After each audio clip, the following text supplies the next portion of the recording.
Voy a empezar entonces el tema de relación entre formación y crecimiento económico en Bolivia. Empezar con este mapa que es de 1960 en el que vemos los grados de urbanización del mundo. Como podemos ver, los puntos azules son ciudades mayores a 1 millón, los puntos lilas de mayor a 5 millones, y los puntos rojos ciudades mayores a 10 millones.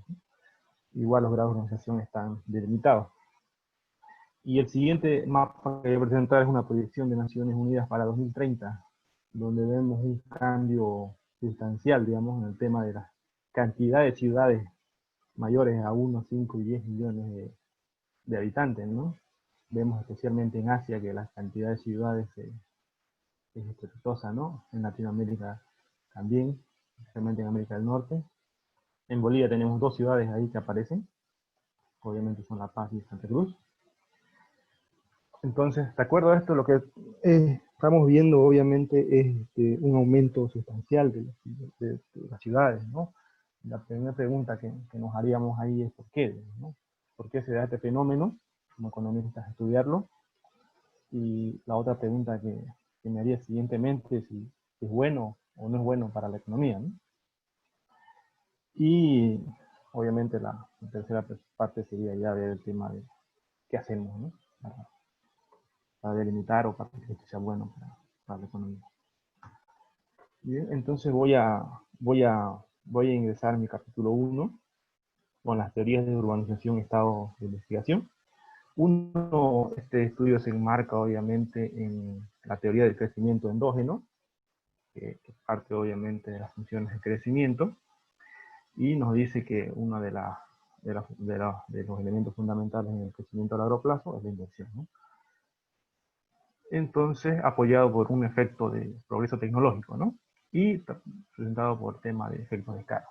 Ahí es donde entra el tema de la urbanización, en los efectos de escala, que son considerados el punto de unión entre los aportes teóricos del crecimiento económico y la urbanización. Por un lado, vemos el tema de economías de aglomeración, es decir, que las industrias tienden a concentrarse en un solo lugar, donde hay industrias del mismo grupo, digamos, del mismo tipo, digamos, ¿no? Por decir, en Santa Cruz hay industrias agrícolas, digamos, entonces tienden a estar la mayoría de las industrias agrícolas en esa sección, ¿no? Eso es lo que denomina la literatura economías de aglomeración, o externalidades de Marshall Rommel, que se ha denominado la literatura especializada ya en el área dinámica, ¿no? Y el otro punto es el tema de economías de urbanización. Las economías de urbanización tienen que ver con la diversificación de industrias. Al mismo tiempo que las economías de aglomeración tienden a concentrar las industrias de un solo tipo, las economías de urbanización aumentan a otros rubros relacionados, por ejemplo, a los servicios relacionados con esos tipos de industria, y eso genera mayor concentración humana, digamos, de trabajadores y otros tipos de industrias de servicios relacionadas, y al final se va haciendo un conjunto de industrias que no necesariamente tienen que ver unas con otras, sino que forman parte de la cadena y hace que, por decir que al haber industrias ahí, hay trabajadores, hay consumidores, por tanto, hay otras industrias que tienen que vender a esas mismas personas, lo que genera que cada vez las ciudades crezcan, digamos, ¿no? O que se concentren cada vez más. Entonces ya se hace una diversificación totalmente grande, digamos.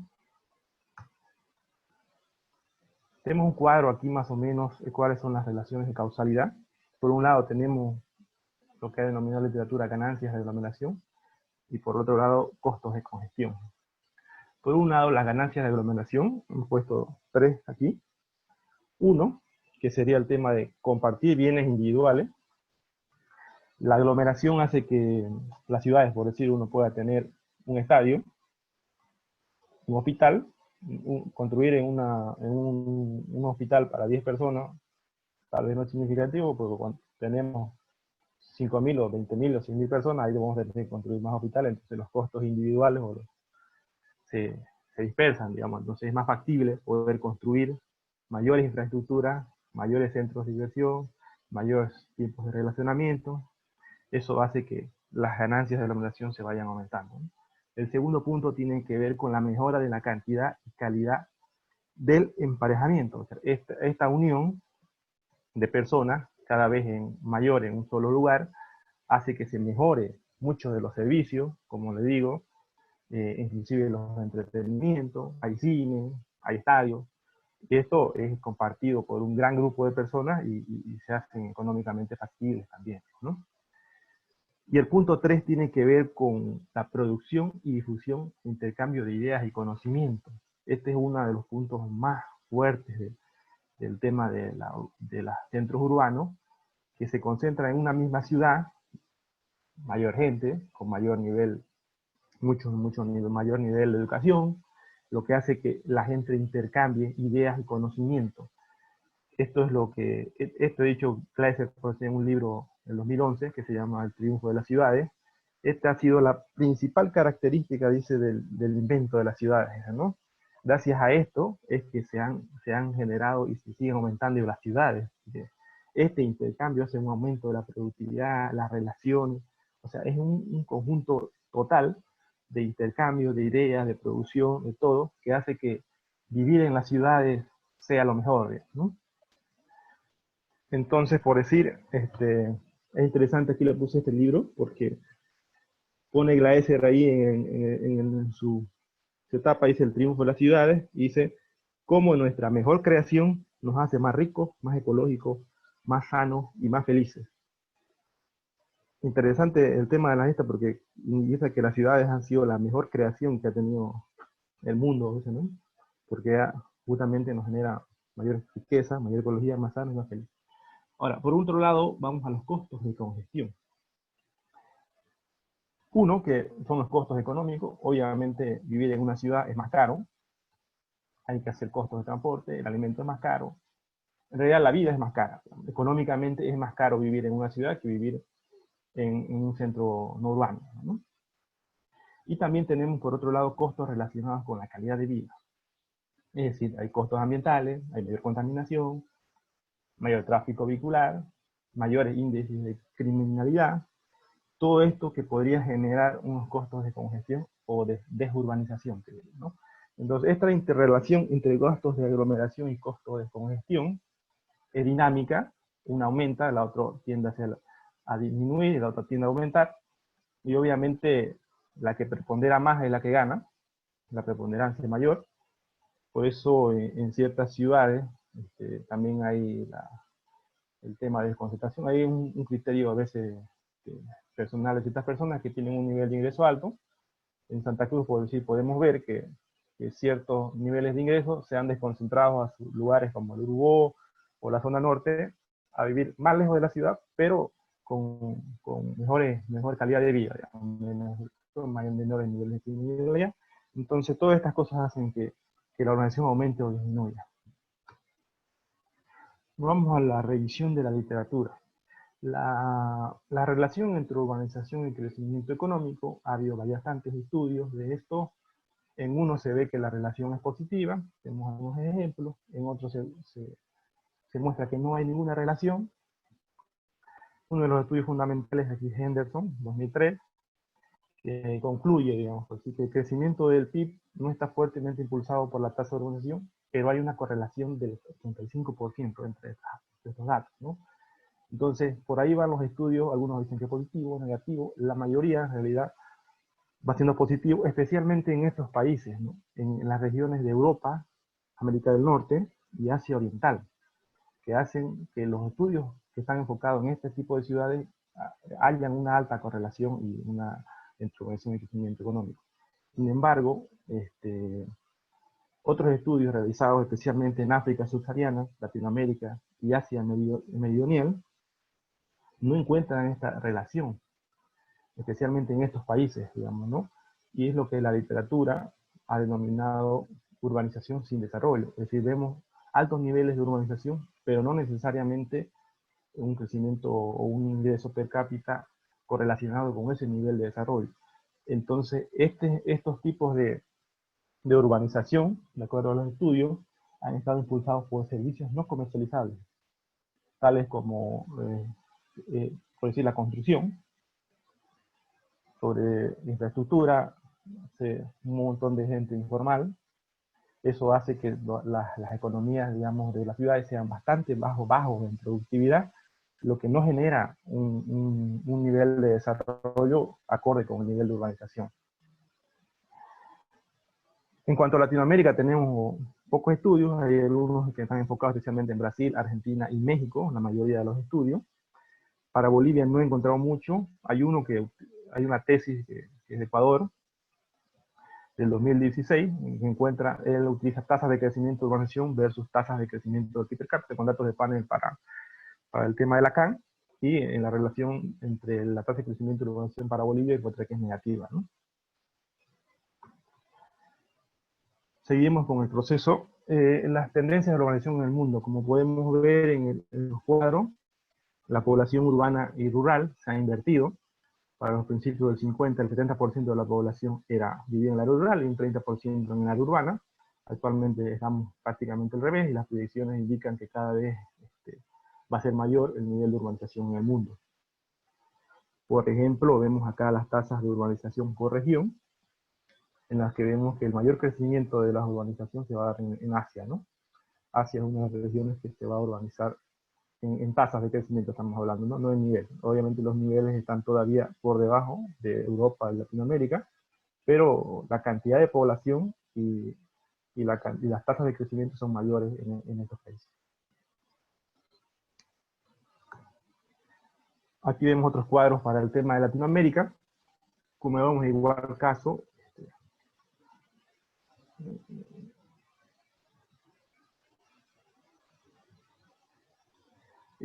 en las tasas de urbanización en América Latina y el Caribe, vemos una tendencia igual, marcadamente hacia la urbanización, pero la urbanización en Latinoamérica ha sido mayor en la década de los 80, 90, y vemos que actualmente las tasas han disminuido, aunque el nivel de urbanización sigue creciendo, ¿no? Vemos también acá otro cuadro de las tasas de urbanización de países de América del Sur. Bolivia tenía una urbanización más tardía que los otros países de Latinoamérica, sin embargo, sigue tendiendo a crecer, ¿no? Vemos otros cuadros, las tendencias de urbanización en Bolivia. Podemos ver que en Bolivia, cuando vemos en tasas, digamos, la urbanización ha crecido bastante, pero cuando vemos en cantidad de población, la población urbana ha aumentado, pero la población rural no ha disminuido, sino que se ha mantenido estable, como vemos en la región verde. O sea, todo el crecimiento de población ha sido urbano, ¿no? Prácticamente lo que podemos decir en este periodo. Aquí vemos otra relación de la inversión, de la relación de urbanización y PIB per cápita, que tiene una forma de S, con una disminución entre 40 y 50% de grado de urbanización.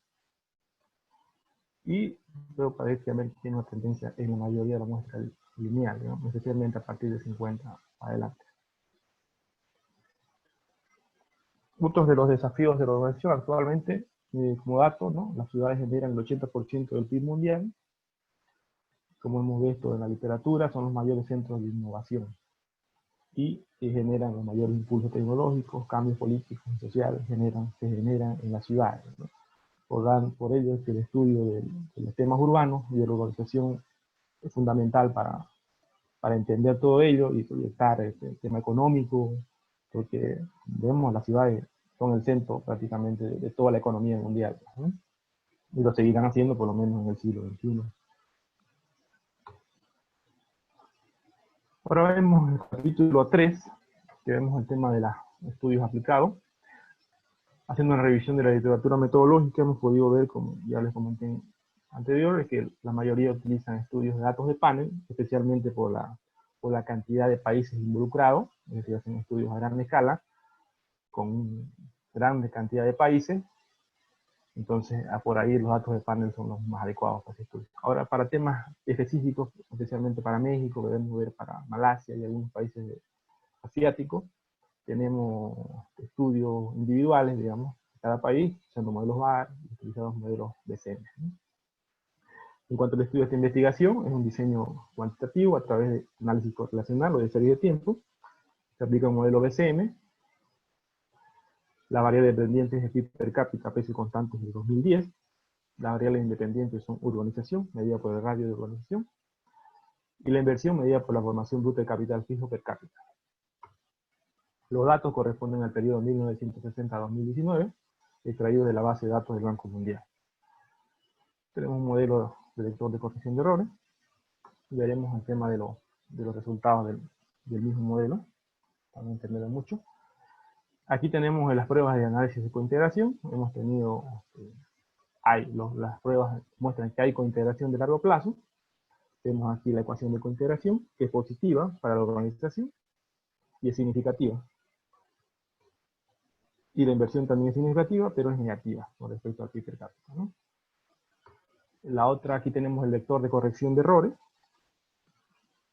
Lo que podemos ver en el vector de corrección de errores, importante aquí, es la variación de la organización, que es negativa y significativa. Entonces tenemos por un lado que el nivel de urbanización es significativo, es positivo con respecto al PIB per cápita, pero la variación, o sea, el Iber, crecimiento de la organización. ¿nos puede un poco mostrar nuevamente la lámina anterior? Desde muestra. ¿Está? No, la anterior. Desde aquí. Repite, Ya, por favor. 1960-2019. Ya, adelante, por favor, nuevamente. ya, estaba acá. Entonces, aquí se dan dos resultados, entonces, como digo. Uno, que el nivel de urbanización, la cantidad de urbanización es positiva con respecto al PIB per cápita, es decir, que el mayor nivel de urbanización se correspondería a un mayor PIB per cápita, pero al mismo tiempo, cuando hablamos de tasas de crecimiento, son negativas, es decir, cuando mayor es la tasa de urbanización, o sea, crece muy fuerte la urbanización, el PIB per cápita, la relación es negativa. Esto en la literatura hay bastante, porque hay temas de, como hablamos, de costos de congestiones, especialmente uno de los variables fundamentales que se generan en la literatura es el tema de la infraestructura de transporte. Es decir, cuando las ciudades crecen, se necesita mayor infraestructura. Y esta infraestructura no crece acorde con los niveles requeridos, ¿no? Esto genera un desfase que podría generar, digamos, este tipo de resultados, de que crecer a tasas muy altas de urbanización no se adapta, no se adapta fácilmente o no genera no se genera una relación o un efecto positivo, perdón, en el PIB per cápita, ¿no? Tenemos el resultado de la causalidad de Granger. Aquí el único efecto significativo es a través desde la urbanización al PIB per cápita, que sería positivo.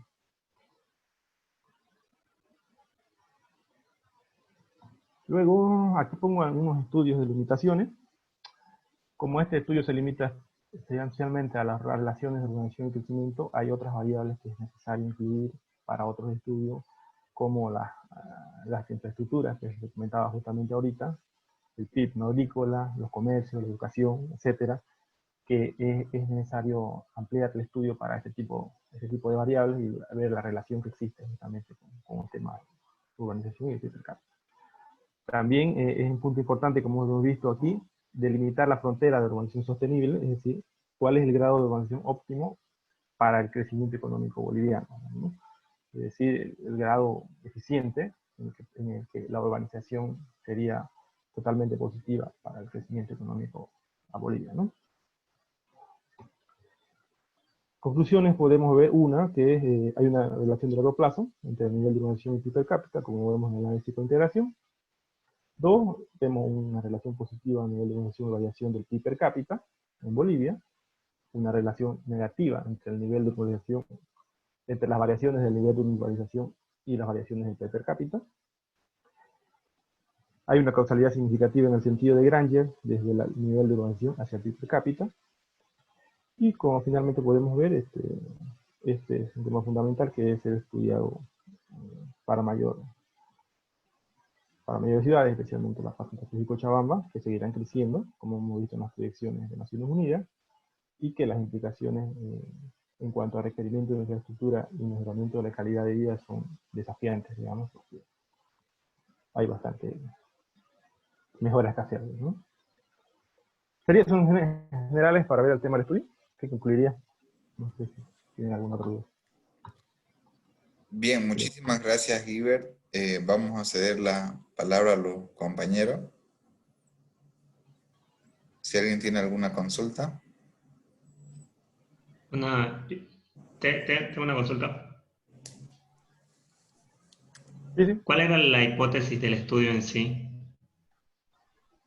Es una relación positiva, ¿no? De largo plazo entre el crecimiento y la urbanización. ¿Que la urbanización causa el crecimiento o a la inversa? No, hay una relación. No hablo de causa. Hay una relación entre ambas. Sí, una relación de largo plazo. Que Interesante en trabajo. los resultados han visto que son positivas para el nivel de urbanización, pero negativas para las tasas de crecimiento, ¿no? Gracias, Gilbert. Bien, gracias, Daniel. No sé si nos puede presentar, por favor, nuevamente su orden de integración de las variables. Aquí no lo puse. No lo puse en la presentación. Vi un... No, Sí, son I1, sí. ya, todas son I1. Bien, sí, ahí. Bueno, aquí nos refleja, esto nos refleja, digamos, el tipo del análisis de cointegración. Ya. Según que usted seleccionó una relación de cointegración, por lo que estoy viendo, ¿no es cierto? Sí. Bien, Sí. aquí en este caso, ¿cuál fue el criterio de información? Cuando tenemos la salida en IBIOS, nos sale Akaik, nos sale Schwartz, nos sale logaritmo de verosimilitud. De estos 5 modelos, ¿qué es el criterio para decir por qué es la especificación 3 y no la 5? Sí, aquí justamente tenía esa misma yo, porque si bien la mayoría, o sea, en realidad lo que me sale es cuadrático con dos rezagos, porque es un criterio de acá. Ah, ya. Bien, entonces, pero pero es el que está mostrándonos aquí, es el Es de lineal. lineal, ¿no? Pero tiene intercepto. Sí, sí, esa. Ahí parece que hay un Y es que error, lo que ¿no? pasa es que, Hay un error lo ahí, que ¿no? pasa es que, hice varios modelos y parece que copié el otro. Ya, entonces aquí fíjese usted, digamos, en la ecuación de cointegración, Ya. habría una relación negativa, ¿no? De largo plazo entre urbanización y PIB per cápita. Sí, sí, cuando pasa al Porque otro lado, ¿no? digamos, los coeficientes son contrarios, digamos, ¿no? Exactamente. Sí, Si ahí está con positivo, eso significa que en realidad la es relación negativo. es negativa, y el que está Es con positivo. que está negativo en realidad es positivo. ¿Cuál Ya. es, si esto es una ecuación de largo plazo, cuáles serían, cómo contrastamos esto con lo que nos dice la literatura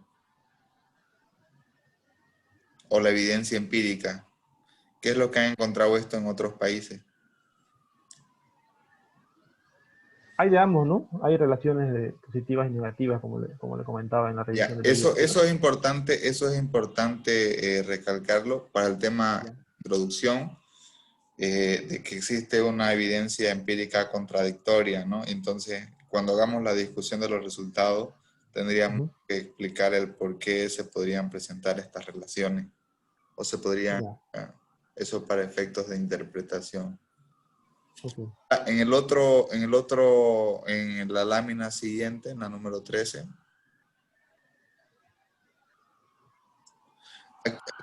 me quedó, ¿dónde está el corrector de error?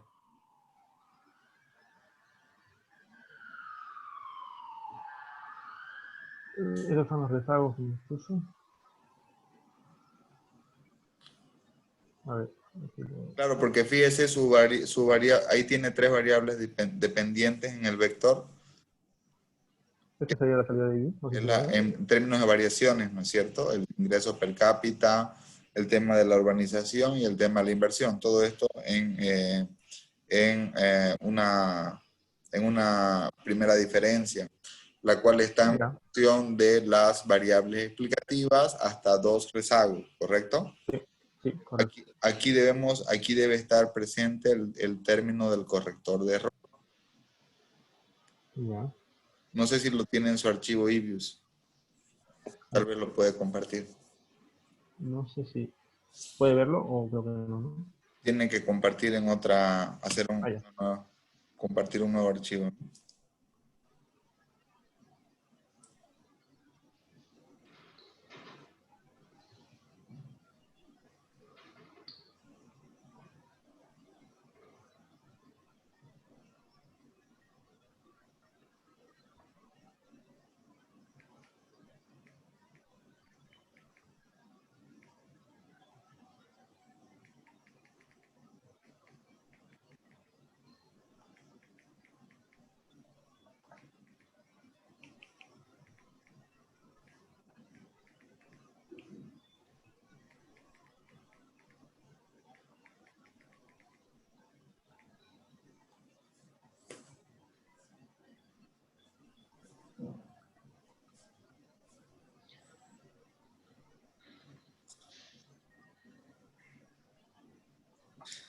Bien. Y el otro elemento importante, ¿Qué la salida de I? Perdón. Yo lo sí, decía. el corrector de error es el que está, es ese de ahí, ese. Sí, Es el eso. corrector de error. Eso hay que incluirlo también. ¿Ya? Eh, Ya. Cuando tenemos un corrector de error, al menos uno de ellos debe ser negativo. En este caso es el segundo. Pero Sí. lo que llama la atención es que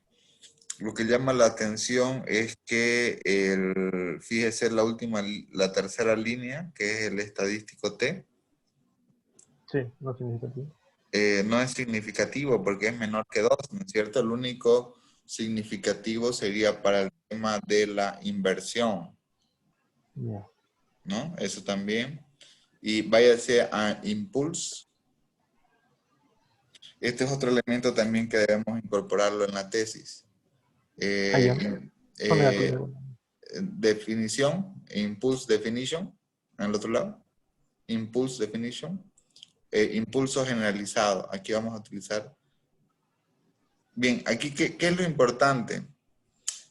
Usted aquí puede utilizar el Cholesky, el DOF ajustado. Esto si usted quiere, digamos, de que influya la ordenación de las variables.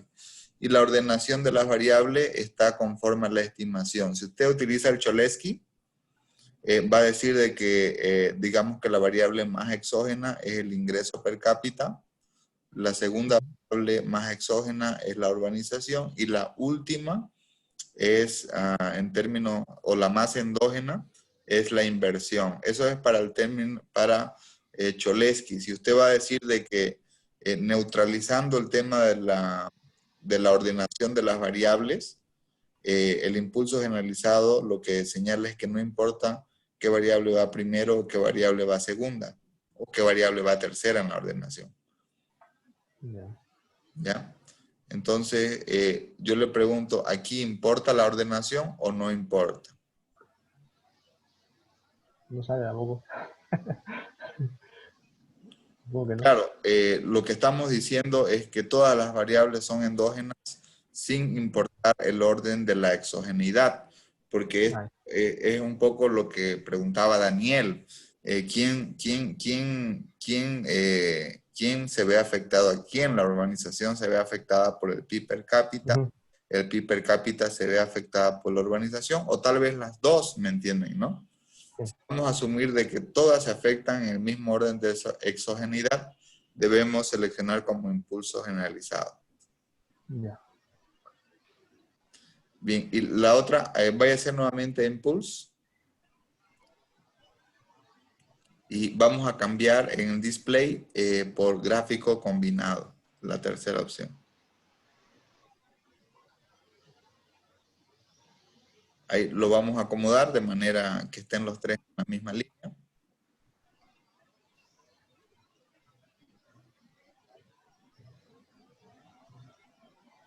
Bien, entonces aquí tenemos, este es otro gráfico que habría que incorporarlo también, que es el impulso respuesta. Ya. En este, vamos, fíjense en el gráfico del lado izquierdo, tenemos la respuesta de largo plazo, en este Negativo. caso del PIB per cápita, el cual responde de manera negativa a lo que es la urbanización, ¿no es cierto? Y responde de manera positiva a lo que es la inversión. Luego en el segundo gráfico tenemos la respuesta de largo plazo de la urbanización. ¿Cómo podríamos explicar que la urbanización responde de manera negativa al ingreso per cápita?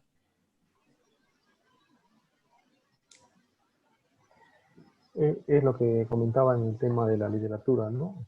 Sí, Especialmente en países de bajo nivel de ingreso, hay esa relación, ¿no? Negativa. Que hay altos niveles de urbanización, pero bajos niveles per cápita, ¿no? Que responde y, normalmente por el tema de informalidad o el tema de bajos niveles de productividad, ¿no?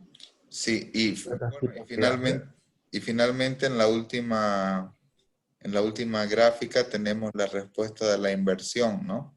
La cual es positiva frente al ingreso per cápita, esto desde el punto de vista de, por ejemplo, la teoría aceleradora de inversión, que nos señala que cuando la actividad económica o el ingreso per cápita se acelera o se dinamiza, pues también la inversión se acelera.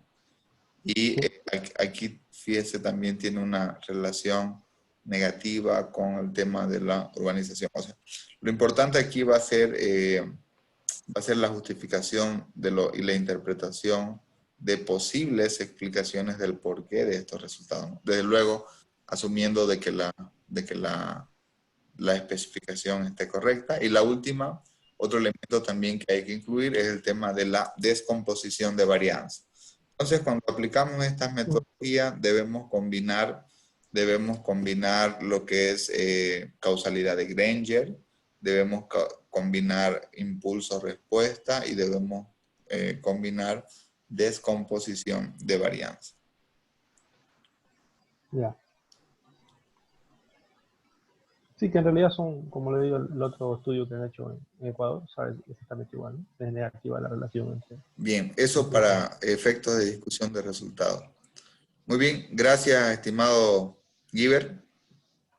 Entonces, hay que incluir eso en su trabajo, ¿ya? Esa estimación. Muy bien, perfecto. Vamos a